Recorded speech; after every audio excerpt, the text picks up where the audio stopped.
To Real Talk with Tamara. On today's show, I have Derek Butler on the phone. Derek Butler called in to speak about his sister Pamela Butler. Pamela went missing back in February 14th of 2009 from Washington D.C. and she went missing under suspicious circumstances. Thanks for agreeing to do this interview, Mr. Butler. Oh no, thank you for doing it for us. How have you been? I've been really good. I cannot complain. Just trying to get some closure. Now, who was Pam to you? Pam is my sister. She's actually my oldest sister right now. She's 1 year older than I am. She was actually the glue that really held our family together. Whenever something was going on or somebody had a birthday party or something, Pam was the one that pretty much set it up for us. She was really the go-to person in our family. Now, how old was Pamela when she went missing? When Pam went missing, she was 47 years old. Okay. And she's been missing now for almost 7 years. February will be 7 years she's been missing.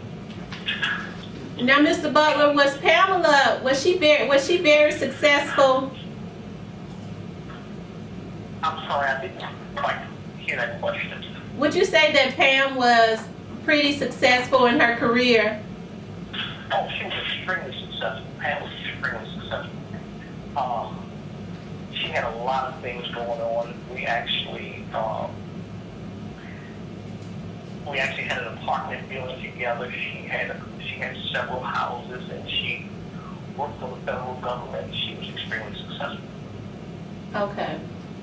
So successful that there's no reason for her to have wanted to just disappear.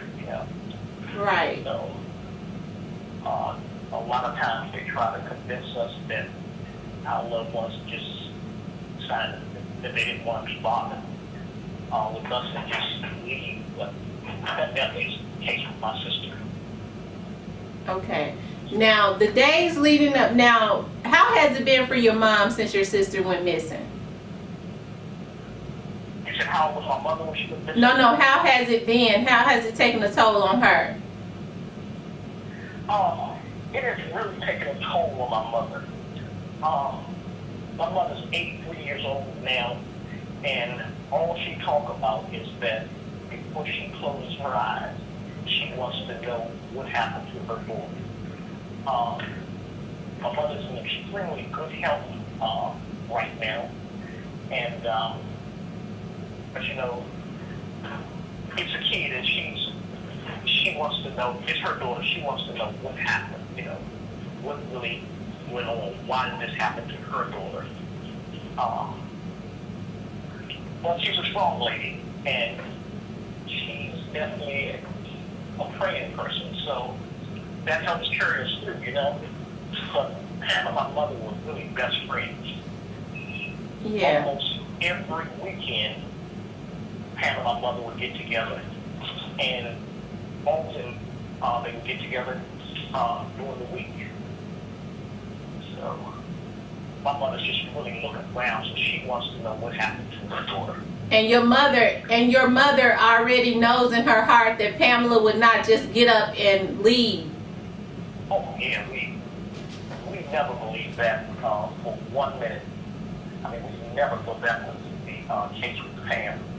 Might be the case with some other missing people, but that definitely was not the case with Pam. We never believed that at all. Mm-hmm. Never. She had no reason to get up and just walk away. She wasn't, she didn't have a lot of responsibilities. She didn't have any kids. And I mean, she just loved her family. And when you talk about what this does to my mother, no, she was definitely that. Just gotten up and walked away. Now, when Pamela went now the day that now did she go missing on February 14th, or do you all think she was missing maybe a little bit prior to that? We believe she was missing prior to that.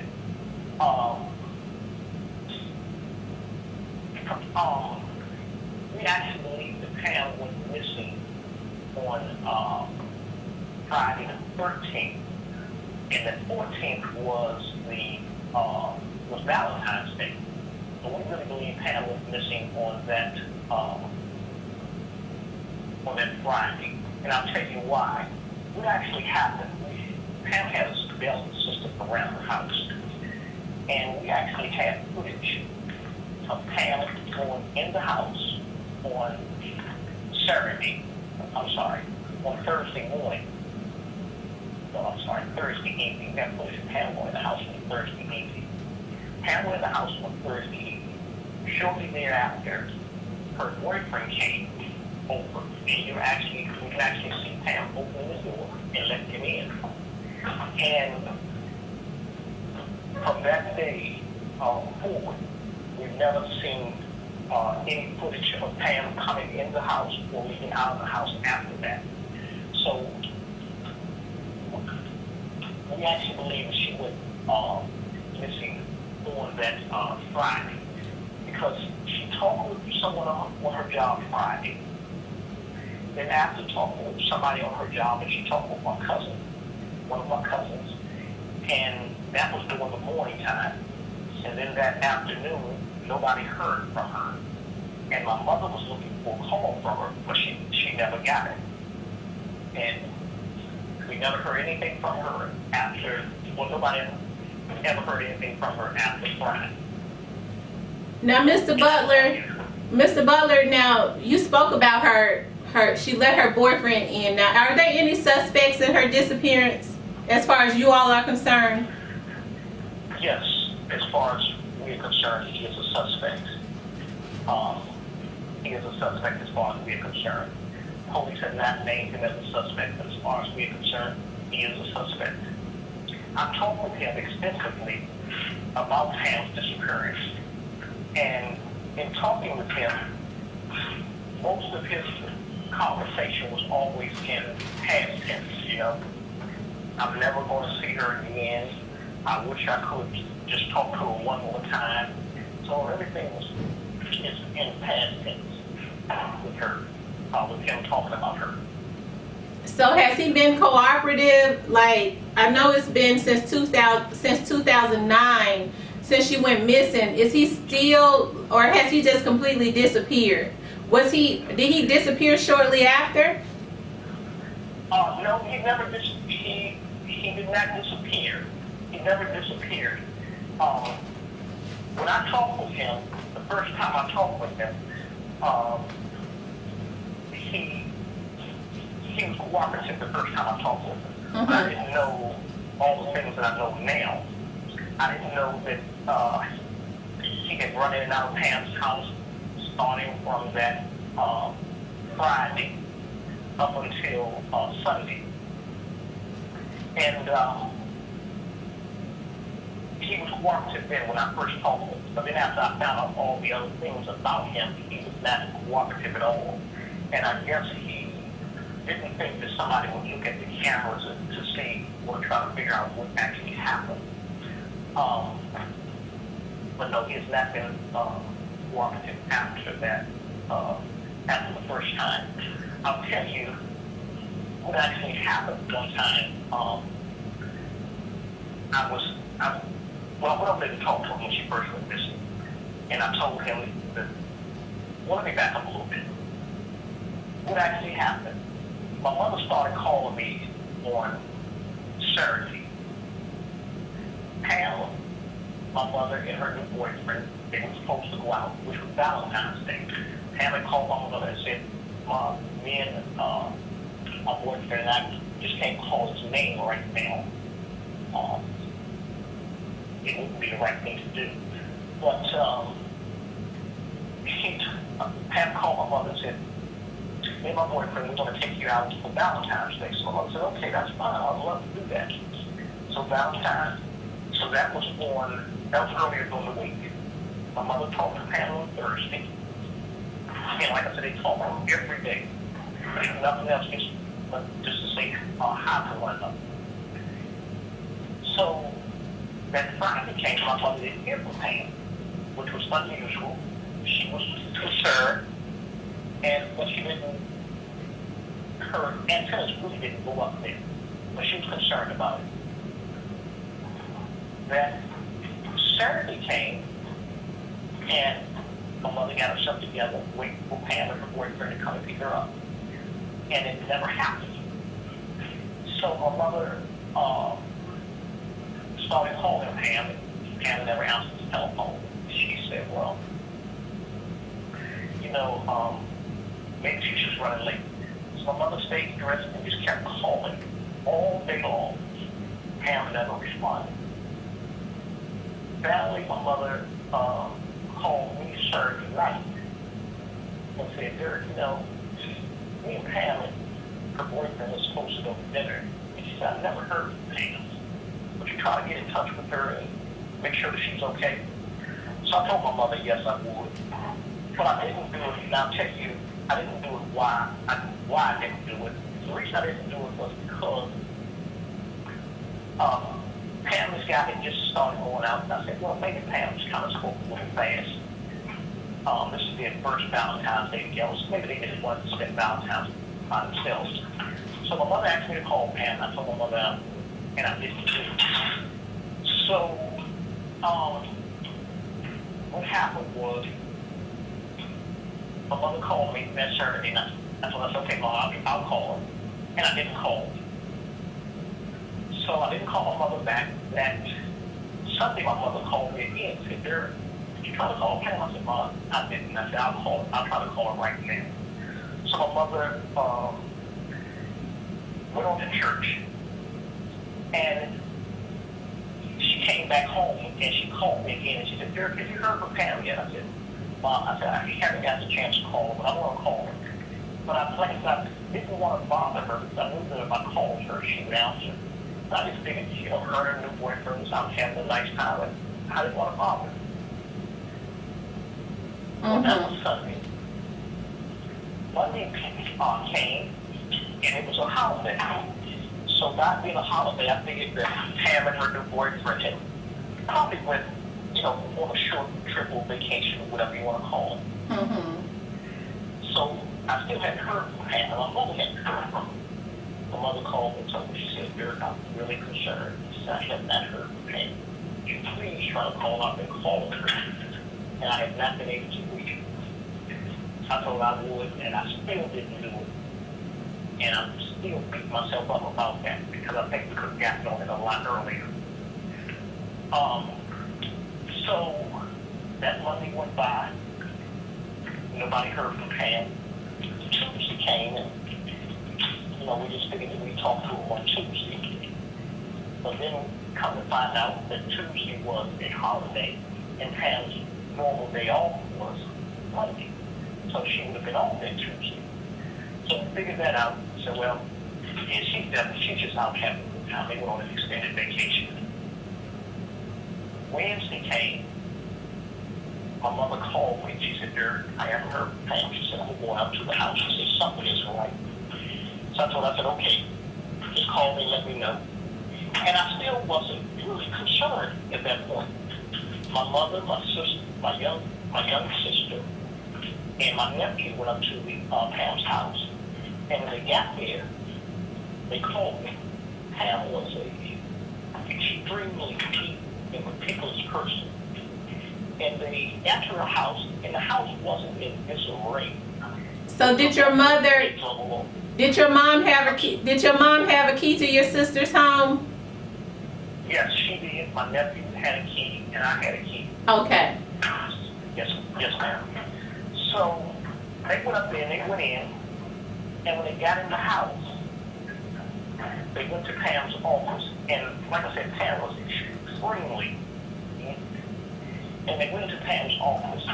Her office, it looked like somebody had been in there fighting or anything, but Pam had some papers that looked like she was looking through, and she never put them up, and they were sitting on the floor in piles, neat piles. But if you know Pam, you know that's not something that she can do. Like she was interrupted. Like she was. So it looked like she was looking for some papers and she was interrupted. Say that again, please. So it seemed like she was looking for papers and she was interrupted. Maybe as somebody knocked on the door. No, it seemed like she was looking through papers and then, you know, just maybe somebody knocked on the door. But we know nobody knocked on the door because, like I said, she has the surveillance system, and it doesn't show anybody coming up to her house. Okay. So, but it looked like she was interrupted while she was doing that. Mm-hmm. So, my mother called me. She said, "Derek, you need to come up here." She said, "Something isn't right. You should see Pam's house." So I said, "Okay, I'm on my way." So I got up there as quick as I could, and when I walked in the house, immediately I knew something was wrong. When I walked in there and saw her office, and like I said, it wasn't Torah.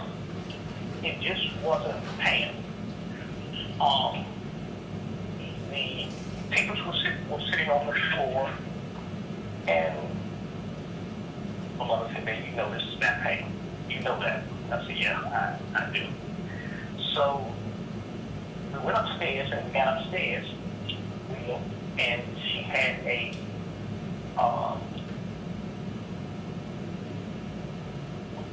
went into her bedroom, and her bedroom, the bed wasn't made up, and we knew that was a sign that something was wrong. She leave out the house without making the bed, or even pretty much get out of the bed and not make it up. So we looked around and we saw the sheet to the bed. It was on a love seat that Pam had in her bedroom. My mother looked at the love seat and said, "Well, there's the sheet." Well, actually, it wasn't the sheet. It was just the comforter. We never found the sheet that went on Pam's bed. My mother said, "Something is wrong." And I said, "Yeah, something's wrong." So immediately we called the police. And in the meantime, when we called the police, I asked my mother, I said, "Pam's boyfriend, do you have his number?" And she said, "Yes, I have his number." I got his number, and I called him. And at the same time, we were waiting for the police to come by. So the police came by, and when they came by, the first police that came in there, he really didn't take it serious, like something was really going on. And he told me, he said, "Well, you know, she might have just went out." I said, "Well, sometimes that might be the case, but not with Pam. If she did, she would let somebody know." So he almost refused to take a report. And I told him, I said, "No, you have to do something. This is not Pam. This is not something that my sister would do, so you have to take a report." So he did. He called his sergeant or an official over, and they took a report. And from that point, they really did seem to take it serious. So he took a report, and he said that he would get back to us. Well, in the meantime, I called Pam's boyfriend again, and I got in touch with him. And I didn't tell him why I wanted to see him. I just told him, I said, "I need to see you." And I asked him for his address, so he gave me his address, and I told him I'd be over there within 20 minutes. Well, sure enough, I went to his house, and he lived in this high-rise apartment building. And when I went into the building, you have to call him before you could go upstairs. And I called him, and he wasn't home. I called the cell phone, and he answered, and I told him, I said, I wasn't. But you going to be home? He said, yeah, I was. He said, what happened? Well, I was at my brother's house. And I thought I left my phone. And he said, I turned around and thought I could get my phone. He said, well, when you called, I knew that I hadn't left it. I heard the phone ring in the car. He said, so I'll be in about 5-10 minutes. So sure enough, he did show up. So when he showed up, I was in the lobby waiting for him. He came in the lobby, and I told him, I said, listen, I said, Pam is missing. And naturally, you're the person that we're looking at. And he said, what do you mean Pam is missing? I said, she's missing. I said, nobody's heard from her. And he immediately told me, he said, well, me and Pam woke up over the weekends. And he said, I haven't heard from her. He said, I've been trying to call her myself. He said, well, we actually woke up Thursday night, Friday morning. So I asked him, what actually went on, and he told me that Pam didn't want him to see one of his ex-girlfriend's kids, and that, that was a breaking point for them. Well, that may be true, but it's very hard for me to believe because Pam liked kids. Mm-hmm. And that kid was all that he knew. I couldn't see Pam trying to come between them. Mm-hmm. That's the Pam that I know. Right. So we went on and we talked, and we went up to his apartment, and I told him, I said, man, I want to ask you to do some things that you may or may not be comfortable with. I said, but I just don't feel like you're in a position now to tell me no about anything. I said, I'm trying to find some information out about my sister. Mr. Butler, He said, no. Mr. Butler, I'm going to stop you right there so that we can take a quick break. And then when we come back from this commercial break, we'll continue where we left off. All right, perfect. We'll be right back. Hi, my name is Tamara, host of Real Talk with Tamara, owner of Tamara's Productions Network. I'm proud to say that my network is expanding. We're producing reality shows, TV shows, and just like I produce my own TV talk show, Real Talk with Tamara, and record it, I'm also doing the same with other TV talk shows. So, if you have a TV idea, if you have an idea and you want it on TV, give me a call. We have a gang of producers over here that would love to help you to get your message out. If you're looking for a studio to record your shows in, look no further. We have a big new studio that we would love to have you at. If you have a business and you would like to advertise on Real Talk with Tamara or on Tamara's Productions Network, give me a call. If you need a commercial, don't worry about that. I have a team of experts that can produce you a professional commercial for your business. As I said, be on the lookout for Tamara's Productions Network. We're on the rise. If you have a loved one or a friend that was the victim of an unsolved homicide and the case has gone cold, or if you know of a missing persons case where the person has gone missing under suspicious circumstances and you would like to appear on Real Talk with Tamara with hopes of someone seeing the show that can solve the case, please give me a call. Since I've started doing these shows, I've received many calls with many clues. Please contact me at 901-801-2120 or email me at tamarathompson33@yahoo.com. Let us put your loved one's case back out there.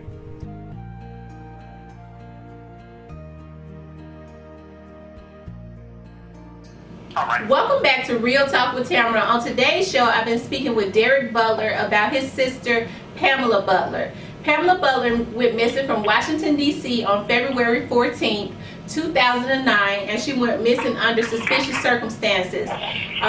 In the first segment, Mr. Butler and I were speaking about how Pamela's ex-boyfriend, as far as anyone is concerned at this time, although he hasn't been charged with anything, he's a suspect because he was the last person to see Pamela. And right before, prior to going to break, Mr. Butler was talking about the conversation that he had with her boyfriend. Okay, Mr. Butler. Now, before we went to break, you was talking about the conversation that you had with him. Yes. So, I asked him to go to his apartment, and we got up there, and I told him, what was going on, and that, that I was looking at him as somebody, as a suspect of Pam's missing. And he told me, he assured me that he didn't do anything to Pam, that him and Pam had just broken up, and that he loved her, and he would do anything to get her back and to try to have her again. And so I told him, I said, man, well,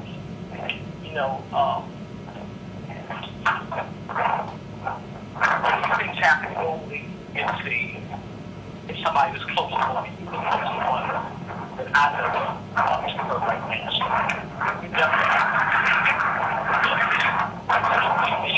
Mr. Butler, I think the wind is giving you a bad reception. Something in the background.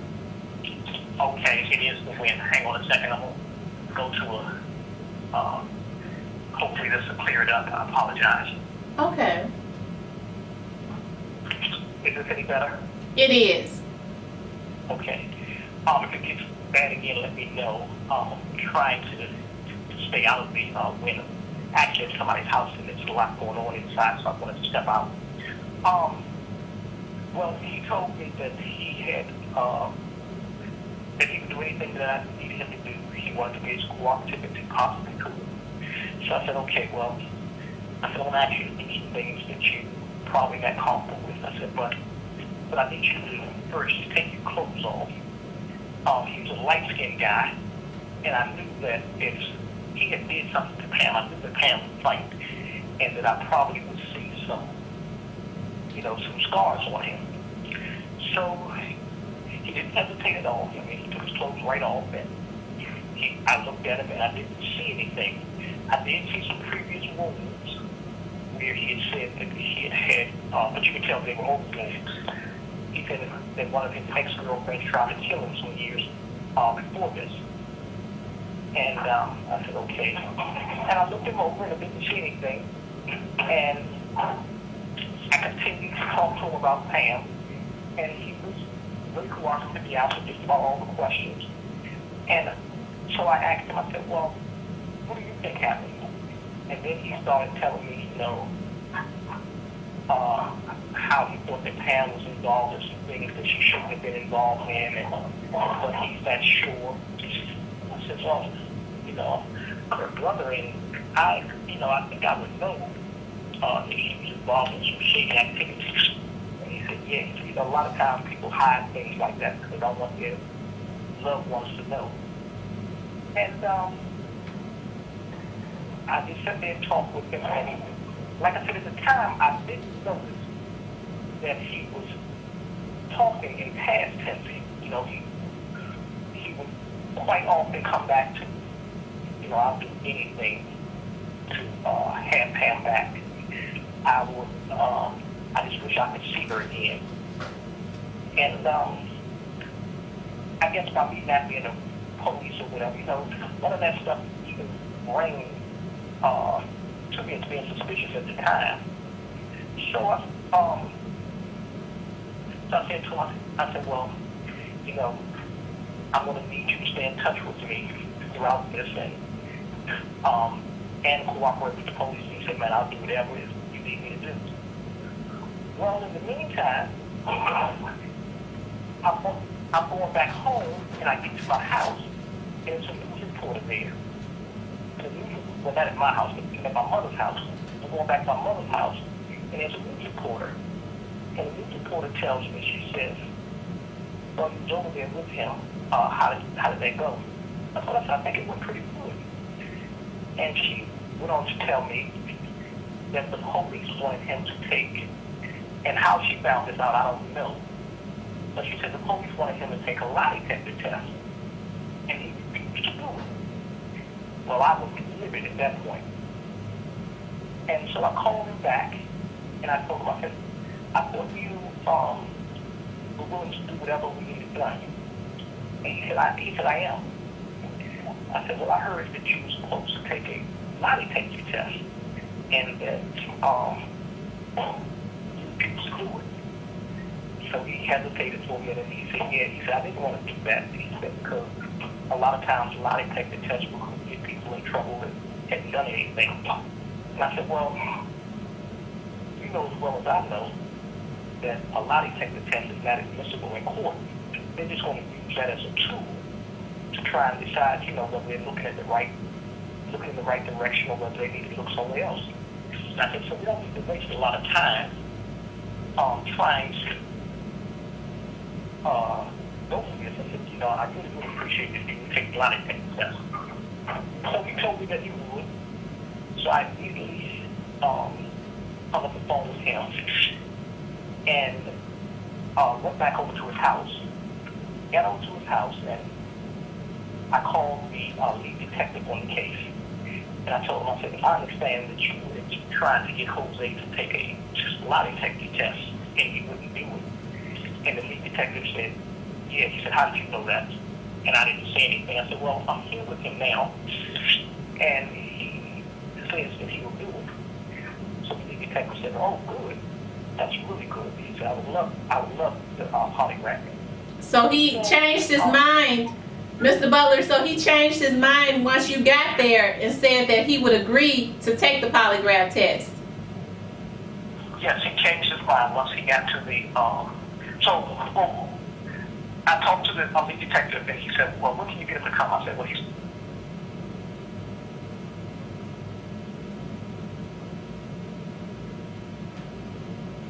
Mr. Butler? Me and the lead detective decided that it was probably pretty late to do it that night. So we decided that we would do it the next morning, the next evening when her boyfriend got off work. And so he told me, he said, well, I don't have a car. The police has taken my car. I said, that's no problem. I said, I'll pick you up and take you down there and I'll bring you back. So he said, okay. So the next day, when he got off work, I went over to his house and I picked him up and we're going down. We're leaving from Virginia going to DC, which is about a 20-25 minute ride. No more than 25 minutes. And we're riding down to the violent crimes unit for him to actually do the polygraph test. Well, we get there.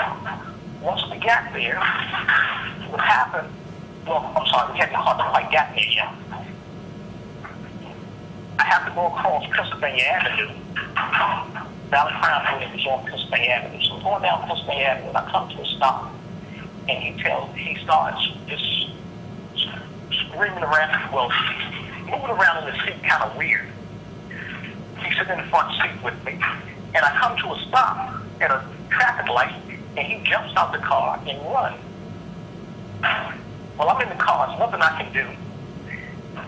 I get over and I go behind him, and he runs behind this gas station or whatever, and he used the bathroom. And now at this point we're only about 3 or 4 blocks away from the violent crimes unit, so I really believe that he could help us. But you know, that just seems very strange that he would just jump out the car. And that tells me that he was getting out, just jump out and run. Mm-hmm. So he did that. And I went over there where he was, and he told me, he said, man, I just had to go to the bathroom real bad. I'm sorry, but I just had to go. I couldn't hold it any longer. So he went on to the bathroom, and he gets back in the car, and we're riding up to the violent crimes unit. We get there. We go in, and they tell me, well, Mr. Butler, you can't stay in with him. You know, you can stay outside, or you can go home and come back, but you know, you can't stay in here while we polygraph. I said, okay. I said, well, I'll just sit outside. They said, well, you're welcome to sit in the lobby if you want to, but you just can't stay in here. I said, no, there's no problem. I'll go out and sit in the car. Well, so I go outside and I'm sitting in the car, and about 3 or 4 hours go by. And they're actually, you know, trying to get him calm, get him prepped for the polygraph test.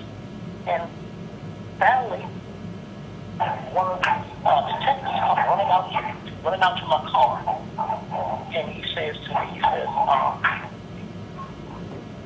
he said, Jose said that he's not going to take the polygraph test unless he talks to you first. He said, I think he's about ready to confess. I said, okay, so I said, I'm going in, I don't know really what to expect from this, And I get in there, and he tells me, he says, I'm not going to do the polygraph test. I said, what do you mean you're not going to do the polygraph test? He said, we talked about this before we got here. He said, yeah. He said, well, I'm mad because the police tore up my apartment when they went in there and searched. I said, well, we already talked about that. I told you that I would help you put your apartment back together. I said, so, what's the real reason? Then he says, well, police had the keys to my car, and so I'm not going to do it. And I said, well, the police do have the keys to your car. But even if you had the keys to your car, I said you couldn't do anything because they have your car. So if you had the keys, that wouldn't help you any. And he went from one excuse to another. And then finally he just said, I'm not going to do it. And he got really nasty and belligerent. And he started trying to pull the polygraph equipment off of him. And the police officer said, no, don't do that. We'll disconnect it from you. Don't tear it up. Let us take it off of you. We'll get it off of you. And while they're taking it off, he started going through this thing about he killed them. He don't play. They don't know who they're messing with. And so finally one of the detectives that was in there said, so you killed before? And he looked at him and said, yeah, I've killed before. And I think he caught himself. And so they get the equipment off of him, and he leaves out. And, of course, at this point, I'm not going to take him home. I'm through with him. And the detective comes outside and tries to talk to him, trying to convince him to come back in to take the polygraph test. But he told me, the detective finally told me, said, but at that point, he couldn't have taken the test because he was already upset, and it would have shown in the polygraph, so it wouldn't have been any good. Now, Mr. Butler, since all of that happened, have you all found out anything about Pamela's ex-boyfriend history? This particular young man, did he have an extensive background? We found out later on that he had a violent history with women.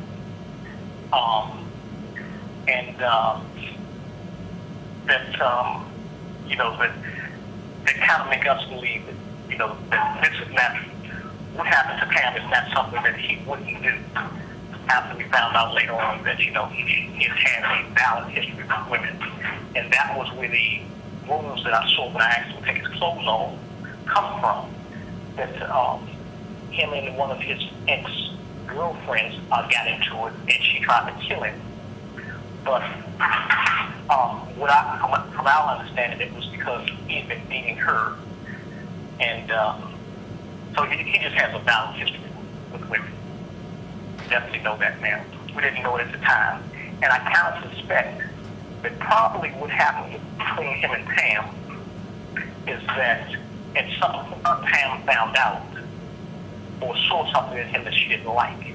And Pam was a very direct person and probably told him that day when he came over that she didn't want to be bothered anymore. And I think it was just too much for him to handle. Now, you said at the police station, he said he started ranting and raving like he had split personalities, and the police asked him, have you killed before? And he said yes. Yes. So I mean to some, now just me listening to that, to some it may have sound like he's saying yes, I've killed before, as if he had did something recently. Right. Well, we finally got him on this TV show, and on the TV show, he kind of covered all those bridges. He said to himself, he said, I was in the service and I'm suffering from post-traumatic stress syndrome, so I have actually done some things that I'm not happy with, but those were all related to my time in the service. But I just kind of believed at that point that what had happened, he had talked to some lawyers or whatever, and he probably had gotten the story together as to what he was going to say or how he was going to handle that particular part of it. So he did have a violent history. But, nothing with Pam, and I'll tell you, I'm pretty confident of that because, you kind of know your relatives, and I definitely know my sister. Pam would not put up with anybody that would put their hands on her. If somebody had put their hands on Pam, she would have immediately told me. So I just don't believe that,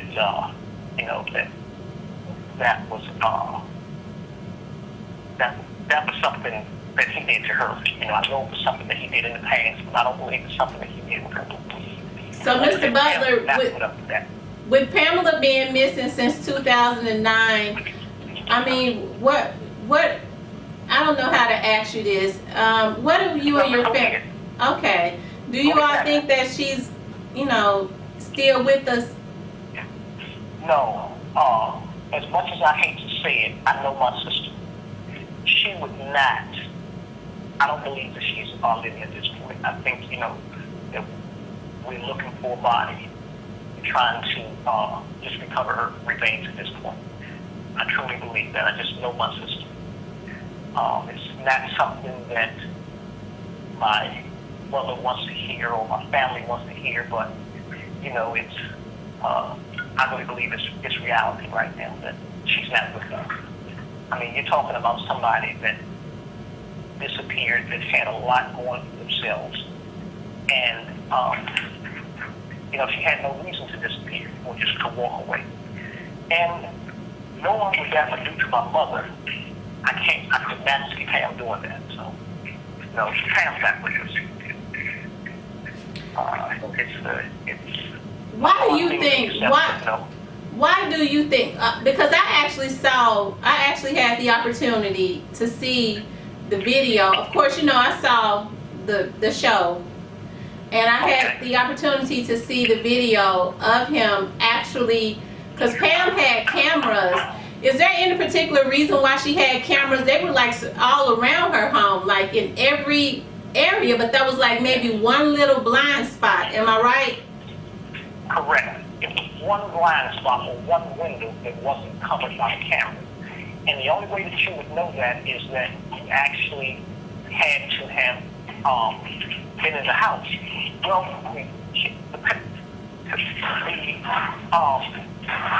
Pam had gotten the surveillance system because at the time in D.C. they had a arsonist that was going around setting fires, and he was in Pam's area, and he was setting people's houses on fire, and people couldn't get out of the house.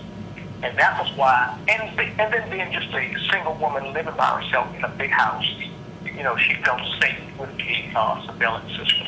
But it wasn't because, she was hiding from somebody or, particularly afraid of any particular person or something like that. It was just that, the area that, she didn't live in a bad area. It was just that the arsonist was in that area, and she, called herself being proactive instead of reactive. To go back to that, what actually happened was she had a surveillance system, and it covered her whole house. And one window wasn't covered. And like I said, we knew Pam, and what Pam would do, that window that wasn't covered, why that window wasn't covered, I don't know. I've never noticed that window wasn't covered when I was in her house. But that window wasn't covered. And Pam had these blinds in her house, and the blinds worked. You could lower them from the top or lift them up from the bottom. And what she would always do, she would lower hers from the top, so that so the light would come in, but people could actually see in the house. And when we got there, that window was open, which was unusual. That window was open, and the blinds was lifted up from the bottom, and we knew that wasn't something that she would do. So it was quite a few things that kind of pointed to, there's some foul play going on here. And like I said, we were pretty confident, once we got there that something serious had happened. And here we go, almost 7 years later, haven't heard from Pam. Pam hasn't touched her bank account, haven't, used any of her credit cards or anything. Now, somebody has just decided to just walk away. It seemed to me like they would take. Was her vehicle still at her home? Yes. Both of her cars were in her house, so she didn't take neither one of her cars. They were in the driveway. Now, one of her neighbors said that during that week, I believe it was that Saturday night, that he noticed that Pam's car was being moved, but he couldn't in the middle of the night. And we also have the boyfriend on camera watching the car. And you got to remember, this is February in Washington, D.C. It's cold. It's all get out outside. He's outside watching the car. Early in the morning, I believe it was like 1 or 2 o'clock in the morning, he's outside watching the car. So, it's part of it that just looks really bad and really strange to kind of tell me. Because on the video camera, he was actually seen going in, and he was actually seen going in and out of the. Well, actually, the last time he came out carrying a bag, and he said it was the garbage bag. Yet, if I'm not mistaken, you correct me if I'm wrong. Wasn't he actually? Someone saw him putting something out of the window with the blind, where the blind spot is? No, nobody saw him put anything out the window. No, that didn't happen. Okay. Nobody saw him. I wish somebody had, but that's what we believe. We believe that she was actually put out of that window where the blind spot was, and where the blind where the blind was lifted up from the bottom as opposed to lifted up from the top the way that she would normally do it. But no, nobody saw anything. At least if they did, nobody has come forward at this point. Pam lived in a neighborhood that was predominantly older people there. So, I kind of believe that he knew the neighborhood, and he knew that late at night nobody would be up there. That would be his chance to get her out of there. If he had actually done something, which I really believe he did. Yeah. I mean, I will always believe that that's what he had done. That he'd actually did something to Pam. Now, what do you believe, Mr. Butler, that bag that he was seen on camera bringing out of the house, do you think that was actually a garbage bag? It was he carried a bag out, and it was a garbage bag, but I don't believe that it was large enough to actually have a body in it. I could be wrong, but I just don't believe that it was.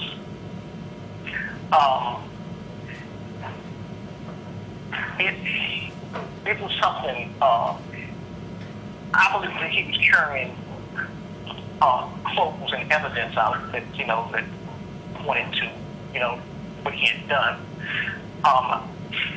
I'll always believe that he actually, him and Pam got into an argument, and he grabbed Pam and choked her, and before you knew it, she was gone. That's what I'll always believe. And I truly believe that's what happened to Pam. Yeah. I'm going to stop you right there, Mr. Butler. I'm going to stop you right there because we need to take one more quick break. Okay. And we'll be right back. Hi, my name is Tamara. host of Real Talk with Tamara, owner of Tamara's Productions Network. I'm proud to say that my network is expanding. We're producing reality shows, TV shows, and just like I produce my own TV talk show, Real Talk with Tamara, and record it, I'm also doing the same with other TV talk shows. So if you have a TV idea, if you have an idea and you want it on TV, give me a call. We have a gang of producers over here that would love to help you to get your message out. If you're looking for a studio to record your shows in, look no further. We have a big new studio that we would love to have you at. If you have a business and you would like to advertise on Real Talk with Tamara or on Tamara's Productions Network, give me a call. If you need a commercial, don't worry about that. I have a team of experts that can produce you a professional commercial for your business. As I said, be on the lookout for Tamara's Productions Network. We're on the rise. If you have a loved one or a friend that was the victim of an unsolved homicide and the case has gone cold, or if you know of a missing persons case where the person has gone missing under suspicious circumstances and you would like to appear on Real Talk with Tamara with hopes of someone seeing the show that can solve the case, please give me a call. Since I've started doing these shows, I've received many calls with many clues. Please contact me at 901-801-2120 or email me at tamarathompson33@yahoo.com. Let us put your loved one's case back out there.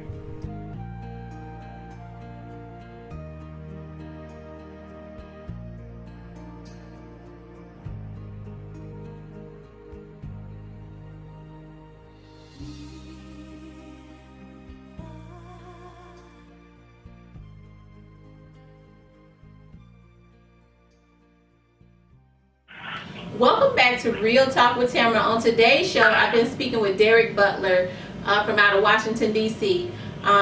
He called in to speak about his sister, Pamela Butler. Pam went missing back in February 14th of 2009 under suspicious circumstances. And everything, although no one has been charged, everything sort of points to her ex-boyfriend being a suspect. And Mr. Butler her brother was kind of speaking to me about the conversations that he had with her ex-boyfriend and how he knows for a fact that his sister would never just up and go missing without contacting her family, without touching her accounts, without even taking her vehicles.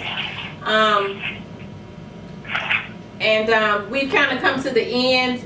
And Mr. Butler, how are you all being proactive in keeping Pam's memory alive and making sure that this case is solved?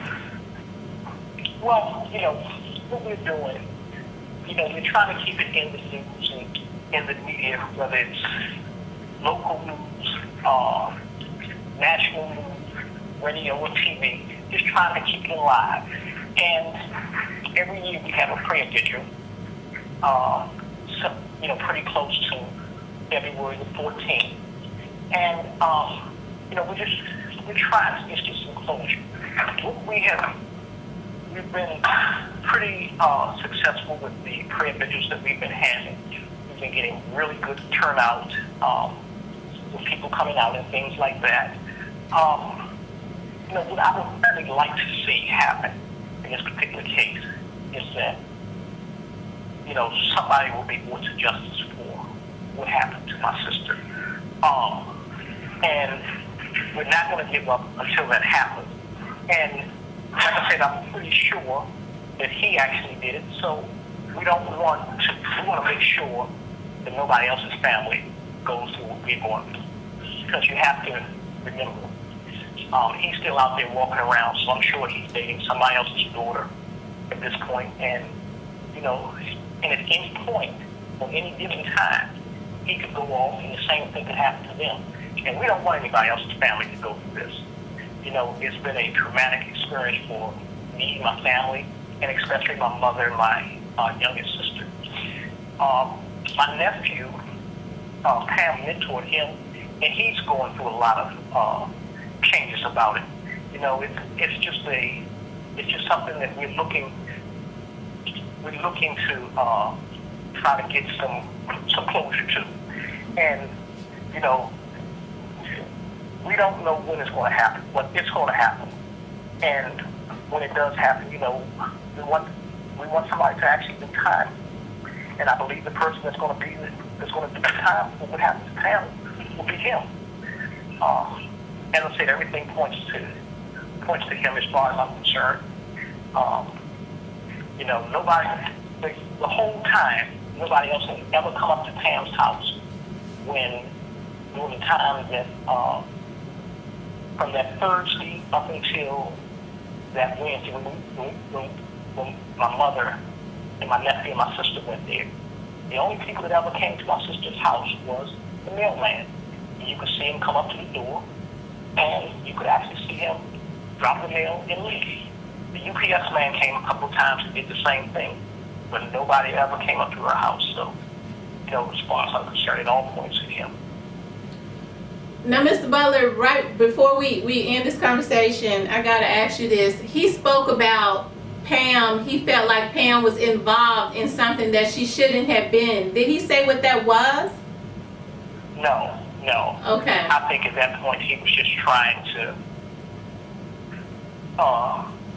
throw the suspicions off of him and into somebody else because, you know, I think he knew that at some point it was going to come out. Right, because she was very successful. She had her own businesses and she worked for the federal government.